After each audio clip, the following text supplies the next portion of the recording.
Hello everyone, welcome to the official YouTube channel of zenith academy. আমি Shantanu sir. আজকে আরেকটা নতুন ভিডিও নিয়ে এলাম এসএলএসটির জন্য। তো এই ভিডিওটা আমি অনেক দিন ধরেই ভাবছিলাম বানাবো, কারণ তোমরা অনেকেই তোমার কমেন্টে জানিয়েছো বা ফোন করছো। তো স্পেশালি যাদের সাবজেক্ট ইংলিশ, যে ইংলিশে স্যার কথা বলতে খুব সমস্যা হচ্ছে, অভ্যাস নেই, কথা বলতে গেলে আটকে যাচ্ছে, ফ্লুয়েন্টলি আমরা বলতে পারছি না, বা আমি যেটা ভাবছি সেটা আমি এক্সপ্রেস করতে পারছি না। তো অনেক রকম সমস্যা আছে কথা বলতে গিয়ে।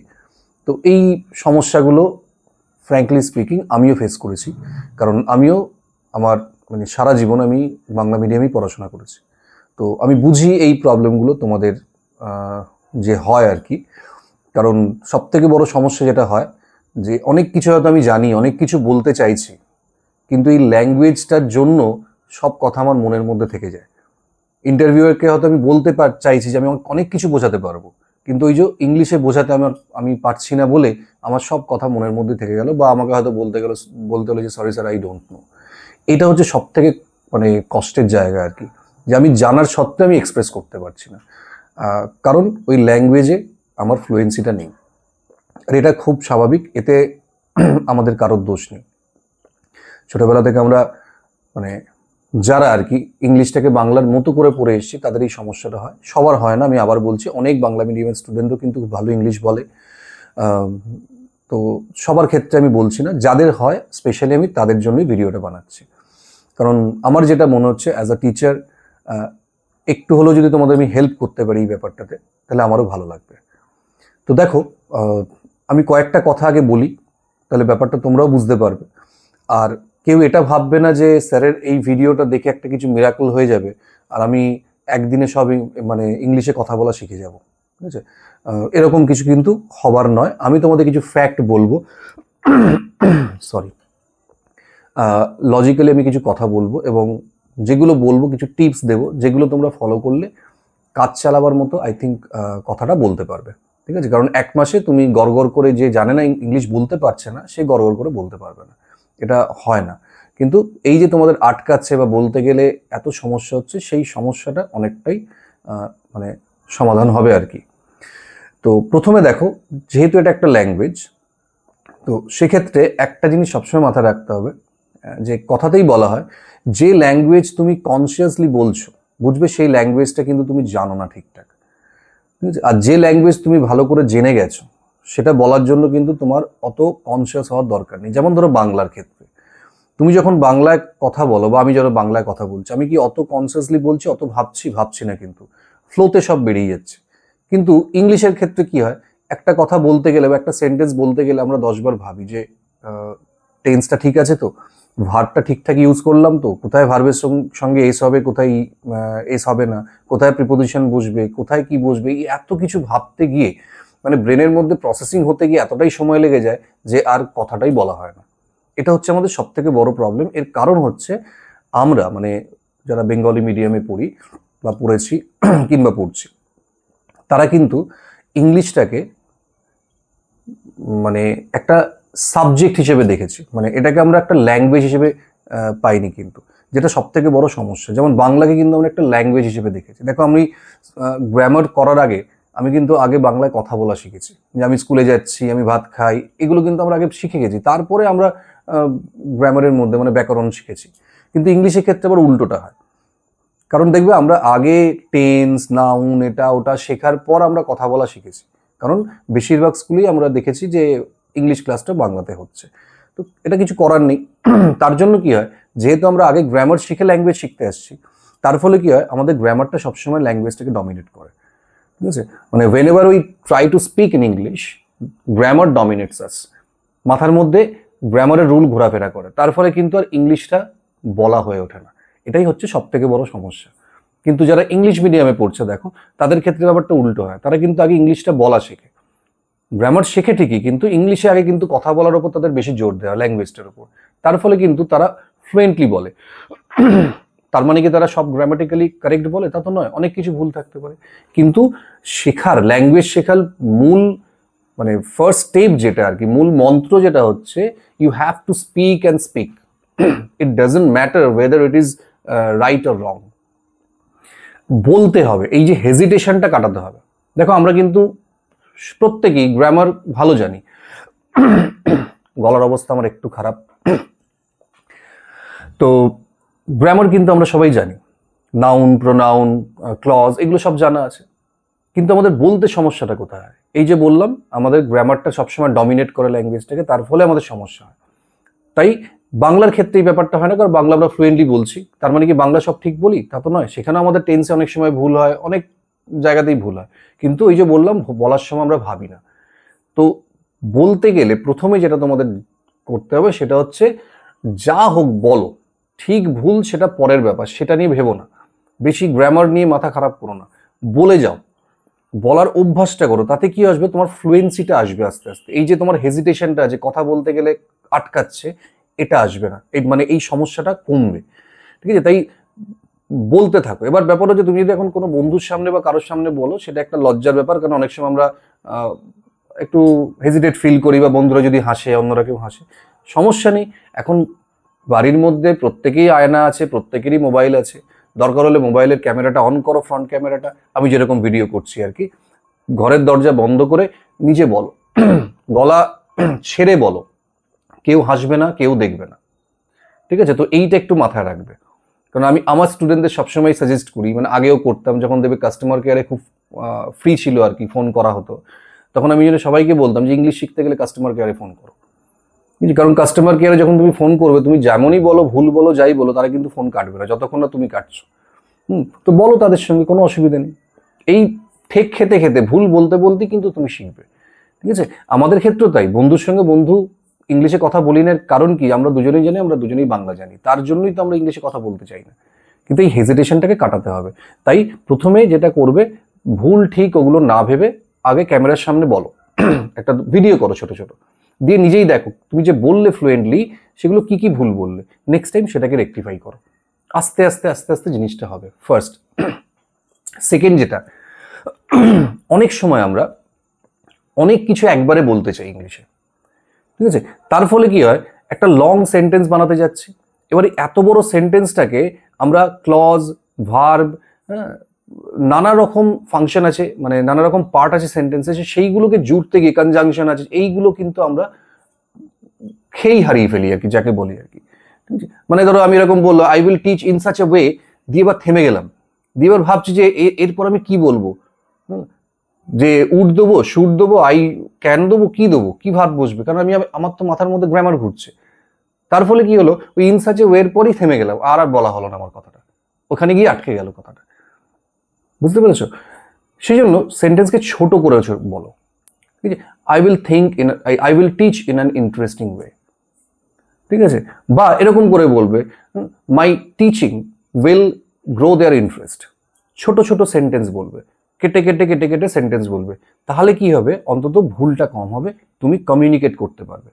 আর যদি তুমি লং সেন্টেন্স বলতে যাও, তখনই কিন্তু এই মাঝখানে গিয়ে গিয়ে তুমি আটকাবে, কারণ তোমার বলার অভ্যাসটা নেই। ঠিক আছে? আমি কিন্তু কাউকে বলছি না যে তুমি জানো না বলে বলতে পারছো না, তোমাদের অভ্যাস নেই বলে বলতে পারছো না, যে প্রবলেম আমিও ফেস করেছি। ঠিক আছে? আমার প্র্যাকটিক্যাল এক্সপিরিয়েন্স থেকে আমি তোমাদের সঙ্গে শেয়ার করছি, যেগুলো করলে দেখবে তোমাদের ভালোই হবে। ঠিক আছে? তো যারা ইংলিশ বলতে যাদের অসুবিধা, try to use short sentences, ছোট ছোট কাটা কাটা সেন্টেন্স বলো। কমপ্লেক্স সেন্টেন্স বেশি বলতে যাবে না, কম্পাউন্ড সেন্টেন্স ইউজ করো। তাহলে কি হবে, কম্পাউন্ড সেন্টেন্সে ভুল হওয়ার চান্সেস কম। দুটো ইন্ডিপেন্ডেন্ট ক্লজ বা যতগুলোই দেবো ইন্ডিপেন্ডেন্ট ক্লজ দেবো, এবং কম্পাউন্ড সেন্টেন্সে হল্ট হয় বেশি, মানে থামে, আমরা একটু বেশি থেমে বলি। সিম্পল যেমন একটা ফ্লোতে চলে যাবে, হাইওয়ের মতো। হ্যাঁ? তো কম্পাউন্ড সেন্টেন্স বলার অভ্যাস করো, সেন্টেন্সকে ছোট করার অভ্যাস করো। মানে যখনই তুমি কোনো সেন্টেন্স বলবে, চেষ্টা করো ভার্বটাকে ইউজ করার। তাহলে কি হবে, ভার্ব দিলে কি হয়, অনেক সময় সেন্টেন্স আমরা ছোট করে দিতে বলি। যেমন আমি একটা এক্সাম্পল দিচ্ছি, যে I will give him punishment, এটাও বলা যায়, আবার আই উইল পানিশ হিম, এটাও বলা যায়। তাহলে দেখো, পানিশমেন্ট, পানিশের যদি আমি নাউন ফর্ম ইউজ করি, তখন কিন্তু সেন্টেন্সের জন্য আমাকে একটুখানি হলে বড় হচ্ছে, একটা অন্য ওয়ার্ড আমাকে ইউজ করতে হচ্ছে, ভার্ব, কারণ ওটা নাউন হয়ে গেছে। কিন্তু পানিশকেই যদি আমি ভার্ব বানিয়ে দিই, তাহলে আমার সেন্টেন্স ছোট হয়ে যাবে। ঠিক আছে? সেন্টেন্সের ভার্বটাকে যদি আমরা সবসময় জোর দিই, তাহলে কিন্তু সেন্টেন্স শুনতে ভালো লাগে।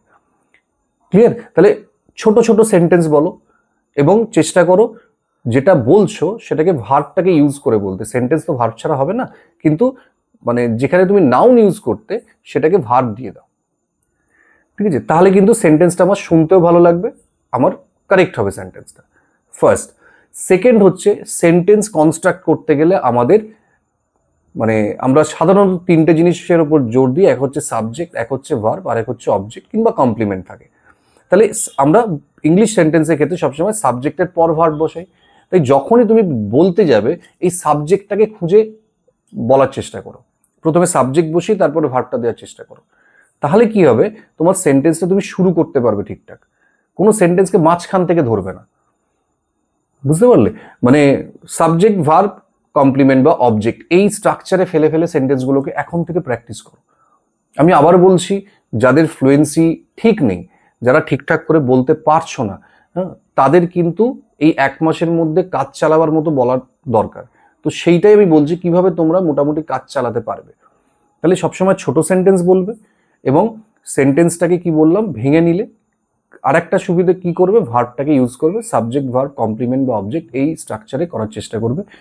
এই যে থার্ড পার্সনের সঙ্গে এসিএস কিংবা ধরো প্লুরাল থাকলে এসিএস হবে না, মানে হি গোজ, আই গো, দে গো, এই যে এসিএস এর ইউজ করাটা মানে বলাটা খুব ডিফিকাল্ট ব্যাপার।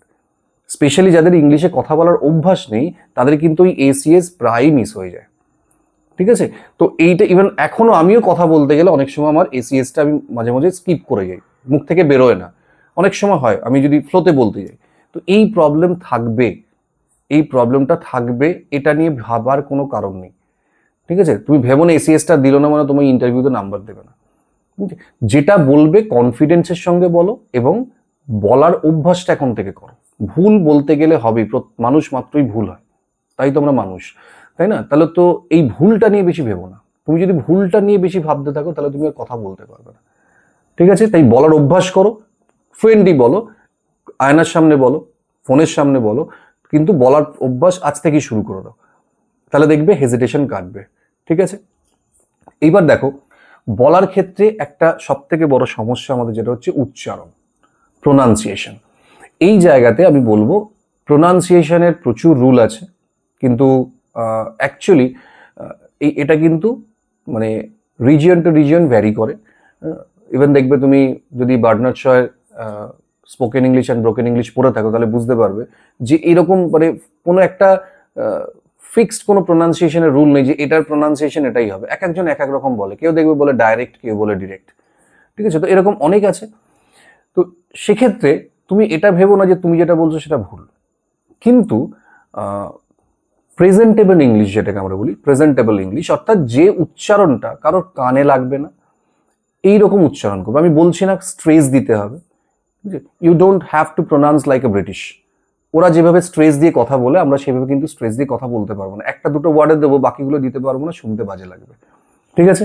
তো স্ট্রেস দেওয়ার দরকার নেই, বাট কিছু কিছু জিনিস একটু যদি তুমি উচ্চারণটা ঠিক করে নাও তাহলে তোমার কথাটা শুনতে ভালো লাগে। যেমন ধরো এ, এই যে একটা লেটার আছে এ, দেখবে আমরা বলি এ, কিন্তু এর অ্যাকচুয়ালি যখন আলাদাভাবে বসে না এর উচ্চারণটা হয়, ঠিক আছে? মানে যখনই তুমি একে সেপারেটলি বলছো চেষ্টা করো উচ্চারণটা করার। যেমন আই হ্যাভ এ বুক না বলে I have a book, I have a book, দেখো শুনতে ভালো লাগবে। কিন্তু মানে এটাকে এরকম ভাবো না যে আমি বলছি বলেই তোমাদের করতে হবে, যদি তোমাদের মনে হয় এটা ভালো লাগে তাহলে তোমরা এই এটাকে বলার অভ্যাসটা করো, ঠিক আছে? অ্যান্সার না বলে আমরা বলবো আনসার, ঠিক আছে? উচ্চারণে মানে আমি আবার বলছি এক একজনের উচ্চারণ এক এক রকম হতে পারে, বাট এমন কিছু বলবে না যেটা একটু কানে লাগে। যেমন দেখবে বিকজ, ঠিক আছে? বিকজ বা ইজ এরকম উচ্চারণ করবে না, বিকজ, জয়ের উচ্চারণ করবে বিকজ, ইজ এরকম করে একটু উচ্চারণ করবে, ঠিক আছে? তো এইগুলো কি হয়, শুনতে ভালো লাগে, ঠিক আছে? আমি বলছি না স্ট্রেস দাও বা কিছু দাও, এইগুলো শুনতে ভালো লাগে এবং যখন তুমি ইংলিশে কথা বলতে বলতে যখন এইগুলো ব্যবহার করবে দেখবে তোমার কথাটাও বেশ ভালো লাগবে শুনতে। তো এই অভ্যাসগুলো একটু একটু করে করার অভ্যাস করো। আর একটা জিনিস যেটা তোমাদের এখন থেকে যেটা করতে হবে, যখনই তোমরা কথা বলছো না, বাংলা কথা বলছো, তার মধ্যে মধ্যে ছোট ছোট ইংলিশের সেন্টেন্স বা ফ্রেজকে অ্যাড করো। একদিনে কেউ ইংলিশ বলা শেখে না, তোমাকে যেটা করতে হবে ছোট ছোট ইংলিশের ফ্রেজ ইউজ করো। যেমন তুমি বললে যে আমার মনে হয়, এটা না করে আই থিঙ্ক, এটা অভ্যাস করো, দেখবে প্রথম 2-1 দিন একটু অকওয়ার্ড লাগবে বা নিজেরই একটু হাসি পাবে, কিন্তু বলতে বলতে এই অভ্যাসটা হয়ে যাবে। ঠিক আছে, বলতে বলতে এই অভ্যাসটা কিন্তু তোমার হয়ে যাবে। তো এই অভ্যাসগুলো যদি এখন থেকে করো, দেখবে কিছুদিনের মধ্যে তোমার মোটামুটি একটা মানে কাজ চালাবার মতো তোমাদের ইংলিশটা তৈরি হবে। ঠিক আছে, আর উচ্চারণ যেটা বললাম, একদম যেগুলো বিকজ, ইজ, এই উচ্চারণটা না করে বিকজ, ইজ এগুলো উচ্চারণ করবে। একে যদি এর উচ্চারণ করতে পারো ভালো হয়। ঠিক আছে, এই ছোট ছোট উচ্চারণগুলোকে, যেমন কখন দ হয় কখন দি হয়, হ্যাঁ, এটা মনে রেখে সেটাকে প্রপারলি অ্যাপ্লাই করা, এটা কিন্তু খুব ডিফিকাল্ট ব্যাপার। ঠিক আছে, তাই তুমি যদি দ বলে থাকো দ বলো, দি বলে থাকলে দি বলো, ওটা নিয়ে ভেবো না। ছোট ছোট যে ভুলগুলো হচ্ছে, টেন্সের হতে পারে, সেটা ভার্বের হতে পারে, সেইগুলো নিয়ে ভাববে না। প্রথম তোমার কাজ হচ্ছে বলার সময় ভাববে না। ঠিক আছে, না তাহলে তুমি বলতেই পারবে না। বলবে যখন, জাস্ট বলে যাও, যা পারো বলে যাও। ঠিক আছে, মানে এই গ্রামারটাকে নিয়ে বেশি ভাববে না। অতিরিক্ত যদি তুমি গ্রামার নিয়ে ভাবতে থাকো, তাহলে তুমি কখনোই কিন্তু ইংলিশটা বলতে পারবে না। ঠিক আছে, তো সেই জন্য ভুল হলো সেটাকে ফ্লুয়েন্টলি বলার চেষ্টা করো। দেখবে আস্তে আস্তে তুমি নিজেই রেকটিফাই করতে পারো তোমার ভুলগুলো, বলতে গেলে যেগুলো ভুল হচ্ছে, বা যে কথাগুলো আমরা প্রতিনিয়ত বলি। ঠিক আছে, কিছু কিছু দেখবে কথা আছে যেগুলো আমরা ডে টু ডে লাইফে ব্যবহার করে থাকি, বা ইন্টারভিউ দিতে গেলে কিছু কিছু কথা থাকবে যেগুলো তোমাকে বলতেই হবে। সেই কথাগুলোকে একটু ফ্লুয়েন্টলি বলার অভ্যাস করো এখন থেকে। কারণ তুমি যখন একটা প্রশ্ন, মানে এখন থেকে তো সবাই প্রিপারেশন নিচ্ছ, তো তুমি জানো যে আমাকে কি কোয়েশ্চেন করা হতে পারে, কি ধরনের কোয়েশ্চেন করা হতে পারে। সব কোয়েশ্চেন কমন পাবে না, কিন্তু তোমার অ্যাপ্রোচটা কি হবে সেটা তুমি জানো। আমাকে যদি এই প্রশ্ন করে আমি এইরকম করে বলবো, আমাকে যদি ওই প্রশ্ন করে আমি এইভাবে বলবো, উত্তরটা যদি না জানা থাকে আমি এইভাবে বলবো। তো এর প্রিপারেশনটা এখন থেকে নাও, সেই ইংলিশটা এখন থেকে বলার অভ্যাস করো, যে কিভাবে তুমি এটাকে বলবে। এবং প্রতিদিন যদি প্র্যাকটিস করতে থাকো, কথাই আছে practice makes a man perfect. তো যত প্র্যাকটিস করবে দেখবে তোমার মধ্যে এই ফ্লুয়েন্সিটা আগের থেকে অনেকটা ঠিক হয়ে যাবে। জড়তা, মেইন ব্যাপার হচ্ছে কি, তোমাদের জড়তাটা কাটাতে হবে, হেজিটেশনটাকে কাটাতে হবে। এইটা যদি কাটিয়ে ফেলতে পারো, তোমাদের কিন্তু ইংলিশে কথা বলতে খুব প্রবলেম হবে না। ঠিক আছে, খুব প্রবলেম হবে না। কিন্তু যদি তোমরা ভাবো আমি মুখস্থ করে শিখে যাব, তাহলে কিন্তু পারবে না, তাহলে ওখানে গিয়ে আরো বাজে অবস্থা হয়ে যাবে। তাই মুখস্থ করার দিকে না গিয়ে এইভাবে ইংলিশটাকে একটু ইমপ্রুভ করার চেষ্টা করো। যে ওয়ার্ডগুলো দেখবে অনেকের থাকে প্রোনাউন্সিয়েশনে প্রবলেম থাকে, কিছু কিছু পার্টিকুলার ওয়ার্ডে তোমাদের দেখবে অনেকের প্রবলেম আছে, যে উচ্চারণটা ঠিক হয় না, তুমি সেটা নিজেও বুঝতে পারবে। বা তুমি নিজে একটা ভিডিওতে যখন বানাচ্ছ, তুমি দেখতে পাচ্ছ এই উচ্চারণটা তোমার ঠিক হচ্ছে না, তুমি নিজেও বুঝতে পারছো। তখন কি করবে, ওই ওয়ার্ডটাকে বারবার বলবে, সারাদিনে অন্তত 50 থেকে 100 বার বলার চেষ্টা করো ওয়ার্ডটাকে। বিভিন্ন সেন্টেন্সে ইউজ করো, মনে মনে সেন্টেন্স বানাও, বানিয়ে সেটাকে ইংলিশে বলো। এই হেজিটেশন কাটাতে হবে। তোমরা কি ভাবছো যে বললে যদি কেউ হাসে, কে হাসলো কে কাঁদলো তোমার দেখে লাভ নেই। ঠিক আছে, চাকরি না পেলে তোমাকেই কাঁদতে হবে। ঠিক আছে, আর চাকরি যদি পাও তুমি হাসবে, অন্যরা কি করলো তাদের কথা ভেবে তো লাভ নেই। তো পরীক্ষা তুমি দিয়েছো, ইন্টারভিউ তোমাকে দিতে হবে, চাকরিও তোমাকে পেতে হবে। চাকরি পেলে তার স্যালারি সেটাও তুমি পাবে। তাই অন্যদের ভেবে কোনো লাভ নেই, নিজের কথা ভাবো। কে হাসলো কে কাঁদলো ওসব না ভেবে নিজের মতো করে বলো। আমি তো বলছি না রাস্তায় তুমি চিৎকার করে বলবে, ঘরের মধ্যে দরজা বন্ধ করে বলো। অভ্যাস করো, দেখবে 2 দিন 3 দিন অভ্যাস করতে করতেই হেজিটেশন কেটে যাবে। বুঝতে পারছো, মানে আমি আমি আমার এক্সপিরিয়েন্স থেকে বলছি। এই যে আমি ধরো ভিডিও করছি, একটা সময় কিন্তু আমারও এই ভিডিওর সামনে আসতে, মানে ক্যামেরার সামনে আসতে আমারও খুব লজ্জা লাগতো প্রথম যখন আমি ভিডিও বানানো শুরু করি। তো সেটা আস্তে আস্তে আস্তে আস্তে কেটেছে।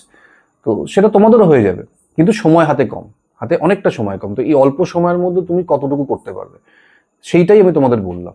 ঠিক আছে, তো এইগুলো একটু ফলো করো। আমার মনে হয় তোমাদের যে ইংলিশের জড়তাটা আছে সেটা তোমাদের অনেকটা কেটে যাবে। গ্রামার তোমরা সবাই জানো, তো সেটাকে অ্যাপ্লাই করারই হচ্ছে বা আসল ব্যাপার।